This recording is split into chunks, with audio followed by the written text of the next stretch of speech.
Hey class, welcome. I thought it was about time I did another video for you just to move this process along for this semester. So we've talked about vision, mission, we've talked about strategy, we've talked about the external environment, we've talked about the industry environment, we've talked about the internal environment of the firm.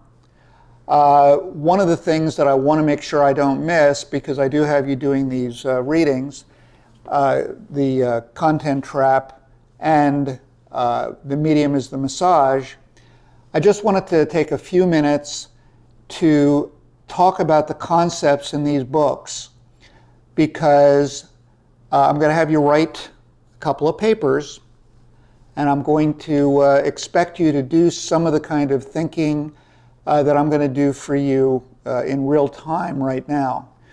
and write it, you'll be writing it in a paper, I'm doing it on a video right now. Because I think it's important for you to start thinking about what content really means and what you're really dealing with as you get into the entertainment industry, whether it's through music or film or even if you're a sound designer, because frankly, what happens at the higher level in the entertainment business, it actually trickles down to what we do as sound designers. So I think that I'm going to step back maybe 25, 30, 40 years. I'm going to go back to when I was in college, and I'm going to start with one of the most important things that I ever learned. It was probably 1973, something like that. And I had a professor who posed a question to us that is very relevant to these books and to what is going on today. His question was, in mass media, what is the product and who is the buyer? And of course, so we were all trying to learn to be filmmakers, directors, producers, writers. And so we knew the answer as sure as shooting, right? We said, well, the product obviously are the television shows that we're learning how to write and produce and direct. And he said, no, that is not the product. The product in mass media, the product in mass media is the audience, and the buyer is the advertiser. And a light bulb went off for me when he said that, because I had never looked at it that way. But when you look at what really is going on in media, it's been going on this way for decades. It is obvious that the product is generally not the content. How can I prove this? Well, the question when I was growing up, and I think the question is somewhat true today, that's asked quite often is, why does television suck? Why do most of the shows suck? Why do we watch The Voice? And why is Dancing with the Stars on? And why is, why are these shows that are just not that good or that interesting? How come they get ratings? And why are they on? Well, the reason they're on is because there are enough people that want to watch that show that, and it's even more true today, they want to watch that show, and they are, more importantly, they're measurable. There's a certain kind of audience that watches Dancing with the Stars. There is a certain kind of audience that watches NCIS. There's a certain kind of audience that watches Sesame Street, for that matter. As soon as you know who your audience is, as soon as you know the audience that watches that show, you can sell it to an advertiser that would like to reach that audience. The show really becomes a foil. It's a foil to put the two together. It's like a dating service. Okay? So that's what mass media has been for many, many years. And so we dissolved to this class and the readings that you're doing and the content trap. Now, the The point of the content trap is that it is very tempting when things are going wrong. He uses in the book, one of the primary media that he uses is the newspaper. And that's because the newspaper has sort of experienced all of the changes that he's talking about at the same time. And more importantly, it's easier to see how they solved their problems using what he considers to be more important than content, right? Because newspaper content is it's pervasive. You don't have to get the content, you don't have to get the news from newspapers. And if you do get it from newspapers, you can read any newspaper, you'll get the same news. So, I mean, I know that certain newspapers are slanted politically one way or the other, but the news is the news. And so he points out that the idea of improving the newspaper is really secondary to creating connections between the people who use not specifically the newspaper, but who use the classified advertising aspect of the newspaper. Okay? That's the example that he uses in the earlier part of the book about Shipstead. Okay, it was what they did is they transitioned their online classifieds to another platform that was shared with other newspapers, and each one of them took a percentage of revenue and profit equal to how many ads they placed on that platform. But what they learned by doing that is that the most powerful way to make money in media is to forget about the content and look at creating connections between users. And so what came out of their research, their experience, was that the most effective way to build a successful media business is to do what's called C to C. C, the letter C to C, customer to customer. You create ways for customers to interact with each other, and you create, as a result, you create network effects. And the network effects drive the business. Now, in the case of classifieds and newspapers, it drives the business if you get in early because you become the biggest player. And when people have something to advertise, a classified advertisement to place, they don't place it in every outlet. They only place it in the biggest one that has the most viewers, the most readers. Okay? So, so that was what was learned about the newspaper business. And there was another very interesting observation that was made about the newspaper business, because you look at a chart, and they show it in the book. You look at a chart of declining newspaper readership, and you come immediately to the conclusion, well, obviously with the rise of the internet, people simply are not reading as many newspapers. So, I mean, that's obvious. What else would you expect? Except the chart that's published dates back to 1945. And so since 1945, people have been reading fewer newspapers. They've been getting their news in other ways. But newspapers were still somewhat profitable because why? Because of classified ads, because of the network effects of classified ads. And so people still bought newspapers to see the classified ads. They still paid to place classified ads, but they were getting their news from other sources. Okay?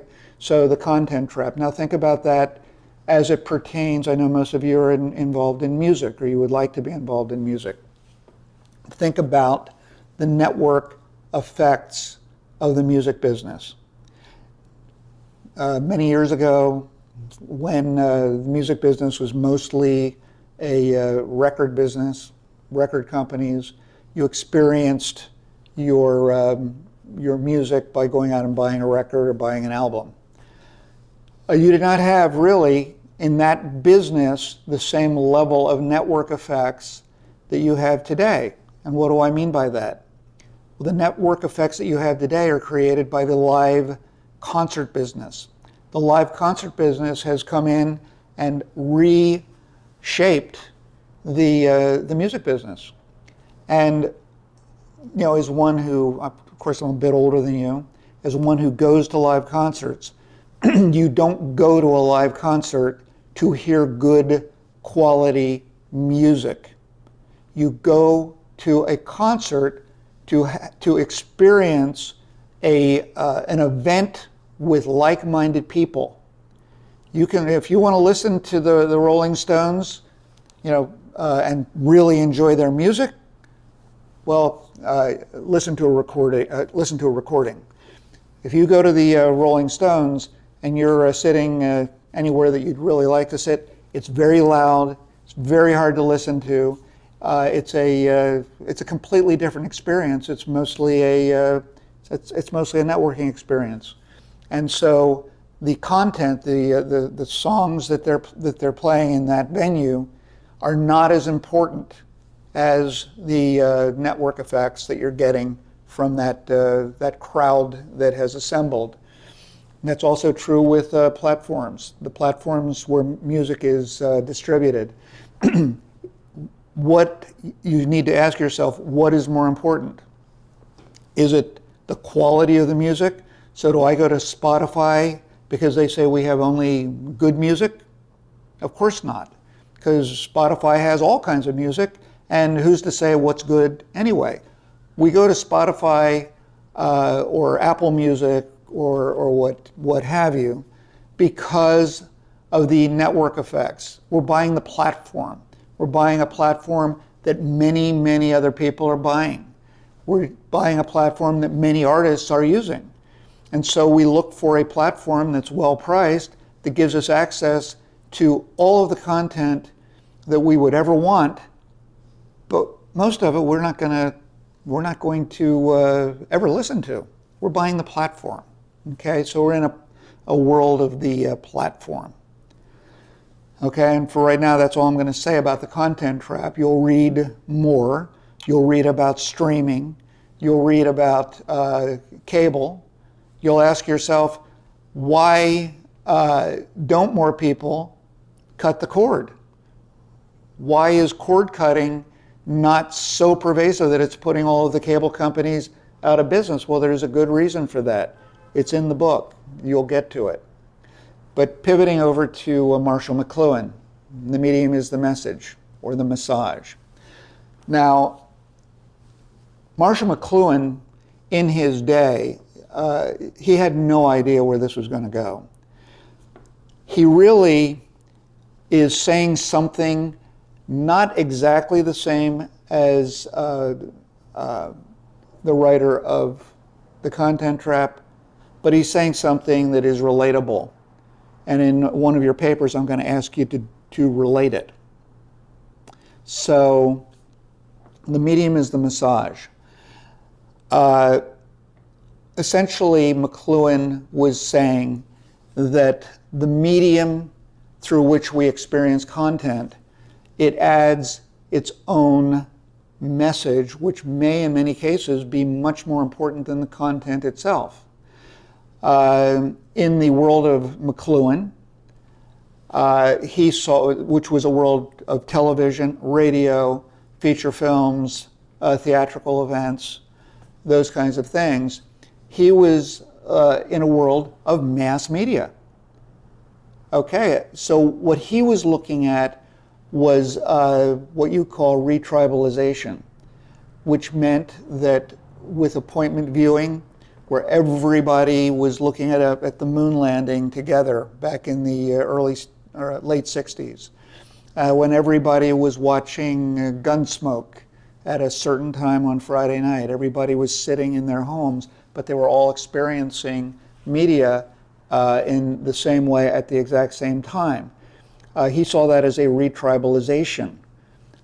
He saw it as being very powerful. He saw it as taking society back to a period when you could say the period of the caveman, cave woman, where the way they would experience art, news, anything else is they would gather around a campfire and somebody would tell them what had happened that day. Well, that's what television was to him. That's what radio also was to McLuhan.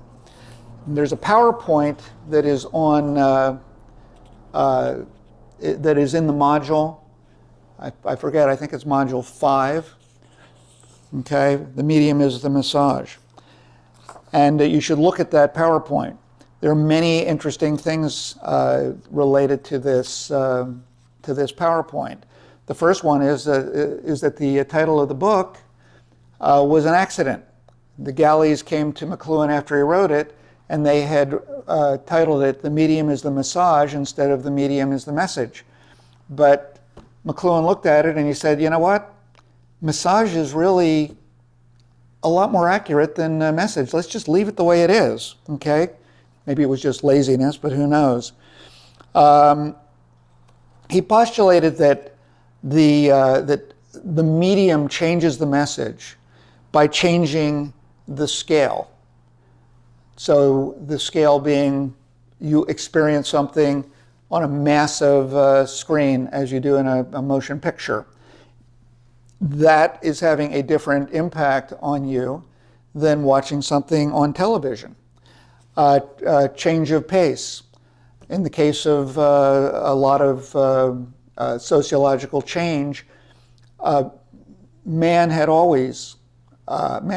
always traveled. But with the development of the locomotive or the airline industry, the pace of travel accelerated. And so the medium by which people experienced travel was changed. And it changed their outlook on travel. Travel became a much more expansive experience than it had been when it took all day just to go to another town. Okay, so and then change in pattern. The change in pattern would have to do with television. You look at a piece of film material on television; it's broken up with commercials. That changes the message. Because when you watch it through that medium, you soon realize that I'm partially here because they want me to watch these commercials. Okay, so there's a different pattern to the way that medium is, or that media is experienced. In music, there's a big difference between live music, listening on a radio, listening on a record player. Right, live music, we just talked about, it's more of a networking event.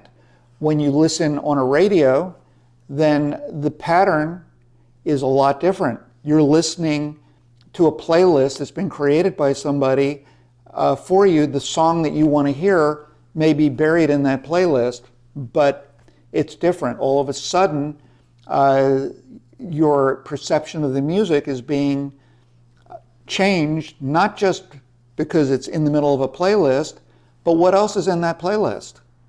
Okay, it changes it.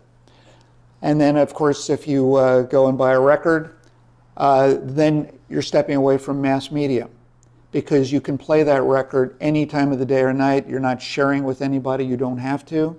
And so it becomes the antithesis of mass media. So, and in the PowerPoint, we use an example of trains. And this is from his book. He writes, trains did not introduce travel. They did not introduce the wheel. Trains did not introduce transportation, and they did not introduce the road, but they changed and accelerated the pace and the distance over which these things operated. and they created new kinds of work, and they restructured cities. Okay, so the medium of the railroad changed the fabric of society. Okay, but it was still based on travel. Okay, I hope I'm being clear with this. I know it gets a little obtuse. Here's an example that I really love that I think is a very, very good example that you can think about. A woman walks up to you. I'm talking to the men. A woman walks up to you on the street and says, "I love you." Okay? One woman is your mother. One woman is your ex-girlfriend. One woman is the woman that you also love, and one woman is a stranger. And so through the medium of whichever woman that is, the words "I love you" take on a new meaning. They're completely changed. Okay, can you see how this is applied to the media? Can you see how this could be applied to something that you create, depending on how it is delivered to an audience? So McLuhan, he talks about considering the effects that are produced by a particular medium. And he asks that we consider 4 questions when we're doing that. It's called a tetrad analysis. And I'll probably ask you to do a tetrad analysis or 2 on a test or a paper. But when you're looking at a form of media, ask yourself, number 1, what does it enhance? Number 2, what does it make obsolete? Number 3, what does it retrieve that had been caused to be obsolete earlier? And what does it flip into when it's pushed to extremes? Okay, so let's show you how this works. Facebook, what does it enhance? Well, it enhances interpersonal relationships because you can interface on a daily basis with, many people that you would not do so with, years ago. I mean, really, people were walking around before Facebook. They could be kind of lonely if they didn't have family or friends around them at a given time. Facebook enhances that experience. You are part of a greater tribe, if you want to call it that. And so it enhances that interpersonal relationship that humans crave. What does it make obsolete? Well, telephone calls, letters. I mean, you communicate through Facebook. Things that used to take a long time just to reach one person, now you can reach everybody in your newsfeed immediately. Okay? What does it retrieve that had been caused to be, the way it's written is, what does it retrieve that had been obsolesced earlier? Well, people really had become somewhat isolated before Facebook and other social media became available. Yes, you could write a letter, but as one who lived through a period where that was the primary way that you communicated with your aunts, uncles, and your grandparents, how many of us wrote thank you letters? We were supposed to, but we didn't feel like it.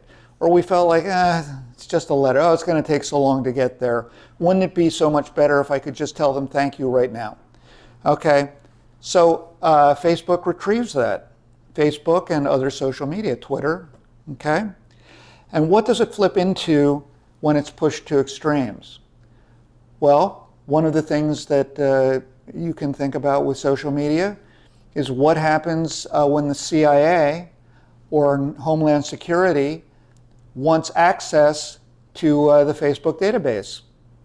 It basically becomes a tool of the government. Your letters to grandma can't become a tool of the government, but Facebook can, because all of your personal data is there and everything that you communicated is a matter of public record. So that's what it flips into when it's pushed to extremes. An example with a cell phone. Okay, what does a cell phone enhance? Interpersonal communication, accessibility, response time. Okay, it enhances that. What does it make obsolete? Well, the obvious: phone booths, privacy and anonymity. Okay, isolation in the home. You're not isolated anymore. You always have your phone on your hip. What does it retrieve that had been made obsolete earlier? Well, it retrieves a tribal culture because you have an oral tradition, either through texting or through voice calls. It retrieves acoustic space. And what do I mean by that? It means that it retrieves this idea that, we're able to listen instead of just read. We're able to hear your voice. We're able to do all those things that you can't do in a letter to grandma. It retrieves cameras. I mean, we've all had smartphones with cameras for the longest time, but not that long. I'm going to say 15 years ago, you still had to take photographs with a camera, and you had to go get your film processed. Okay? What does it flip into? What does a cell phone flip into when it's pushed to extremes? Well, letters. So when you text, that's the same as a letter.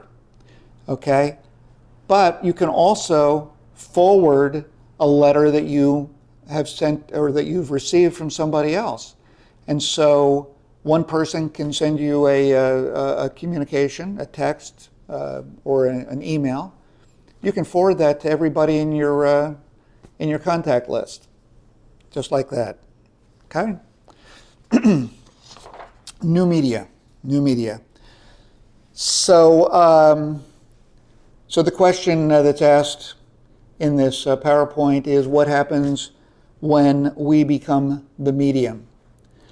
And they use the example of, there's an image here of a young man, he looks like a prisoner maybe. He's behind a gate, but he's all tattooed. He's a prisoner, he's tattooed top to bottom. So what happens when we become the medium? And that is a question that you need to consider, because when we become the medium, then who we are changes the way the message is perceived. If Donald Trump says X and Joe Biden also says X, the message is heard differently. It's heard completely differently, because who we are is all brought into the meaning of that message. And that's true for your music, it's true for any of your art. Who you are and how you become known in the community that you're creating for is going to change the way people perceive the art that you present to them.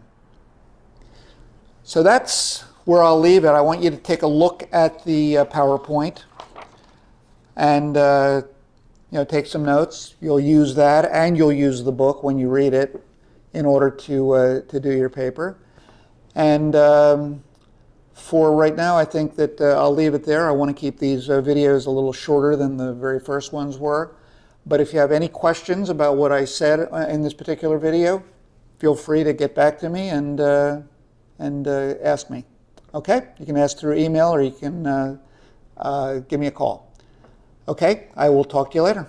Bye-bye.